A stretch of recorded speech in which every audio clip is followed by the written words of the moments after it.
Hi hello welcome to my YouTube channel. This is orange Mokshi. ఎవరైనా subscribe చేయకపోతే please subscribe చేసుకోండి. Please నేనైతే high protein masala curry ఎలా చేయాలో నేను చూపిస్తాను. అది కూడా అన్నం చపాతీ ముద్దలోకి దాంట్లోకైనా సూపర్ కాంబినేషన్ బాగుంటుంది. మీకు నచ్చితే ఈ వీడియో లైక్ చేయండి, షేర్ చేయండి, కామెంట్ చేయండి. అలాగే మన ఛానల్ని సబ్స్క్రైబ్ చేసుకోండి.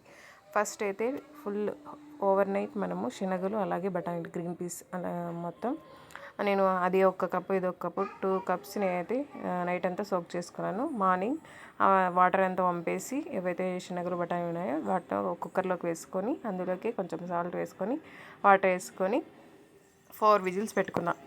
4 విజిల్స్ పెట్టుకొని మంచిగా అది బాయిల్ అయ్యే వరకు మనము 4 విజిల్స్ పెట్టుకోవాలి. అలాగే మొత్తం గ్యాస్ అంతా వదిలిపోయేలాగా పక్కన పెట్టేసుకోవాలి. ఇంకా నెక్స్ట్ వచ్చేసి మనం మసాలా ప్రిపరేషన్కి ఫస్ట్ అయితే మనం తెల్లగడ్డలు, ఉల్లిపాయలు, అలాగే దాల్చిన చెక్క, 2 లవంగాలు, కావాలంటే మనము యాలకి కూడా వేసుకోవచ్చు. అలాగే కొబ్బరి కూడా వేసేసుకొని మంచిగా మిక్సీ పట్టుకోవాలి. మొత్తం అన్నిటిని మనకు ఎంత కావాలో కన్సిస్టెన్సీ దానికి తగ్గట్టుగా మనం కొబ్బరి వేసుకోవాలి. దాంట్లోకి ఒక టమాటా కూడా వేసేసుకొని తర్వాత కారం పొడి అలాగే పసుపు పొడి మిక్సీ పట్టిన దాంట్లోకే కారం పొడి ఒక 2 స్పూన్స్, పసుపు పొడి కొంచెం, అలాగే ధనియాల పౌడర్ కూడా కొంచెం వేసుకొని తర్వాత పుదీనా కొత్తిమీర కూడా వేసి మిక్సీ పెట్టుకోవాలి. తర్వాత నెక్స్ట్ ఇంకొక కుక్కర్ పెట్టుకొని దాంట్లోకి కుక్కర్ అయినా పెట్టుకోవచ్చు, లేకపోతే బౌల్ ఏదైనా మంచిగా బౌల్ కూడా పెట్టుకోవచ్చు. చూడండి ఎంత బాగా ఉడికినాయి. ఇలా మెత్తగా ఉడికిన తర్వాత మనం ఇంకొక కుక్కర్లోకి కొంచెం ఆయిల్ వేసుకుని దాంట్లోకి పోపు పెట్టుకోవాలి.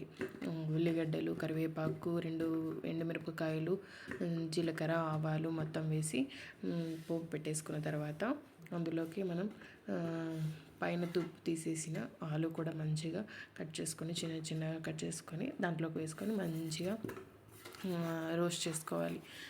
రోస్ట్ చేసుకున్న తర్వాత మనం ఏదైతే మనం మిక్సీ పట్టుకొని ఉంటామో ఆ మసాలా కూడా వేసుకోవాలి. అందులోకి మనం ఆలు వేసిన తర్వాత కొద్దిగా ఉప్పు కూడా వేసుకుంటే తొందరగా అవి మగ్గుతాయి. ఇంకా తర్వాత వెంటనే మసాలా కూడా వేసేసుకొని మంచిగా మిగిలిన వాటర్ దాంట్లోకి ఏవైతే మనం ఉడకపెట్టుకొని ఉంటామో బఠానీలు, శనగలు, ఆ వాటర్ని కూడా మిక్స్ చేసేసుకొని అందులోకి కొంచెం మనకి అప్పుడే ఆల్రెడీ కొంచెం సాల్ట్ వేసింటాము. మనం ఇంకా కొద్దిగా కావాలంటే సాల్ట్ వేసుకోవచ్చు, లేదంటే లేదు. తర్వాత మనం కొంచెం చింతపండు కూడా నానవేసుకుంటాం కాబట్టి చింతపండు కూడా దాంట్లోకి వేసి కలిపేసుకోవాలి. చింతపండు ముందుగానే వేసుకోవాలి. నేను చెప్పడం మర్చిపోయాను. ఒకసారి మీరు కూడా చింతపండు ముందుగా కొద్దిగా నానేసుకుంటే మంచిది, లేదంటే కొంతమంది వేసుకోరు, కొంతమంది వేసుకుంటారు. వేసుకుంటే కొంచెం బాగుంటుంది, కొంచెం టేస్టీ అనేది ఉంటుంది. చూడండి ఎంత బాగుందో.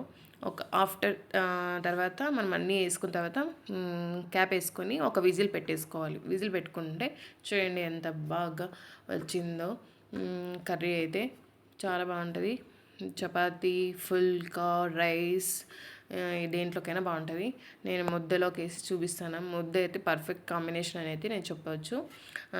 మీకు ఈ వీడియో నచ్చితే కానీ లైక్ చేయండి, కామెంట్ చేయండి, మన ఛానల్ని సబ్స్క్రైబ్ చేసుకోండి. మీరు ఇంట్లో ఇది ట్రై చేసి ఎలా వచ్చిందో కామెంట్ బాక్స్లో కామెంట్ చేయండి. Thanks for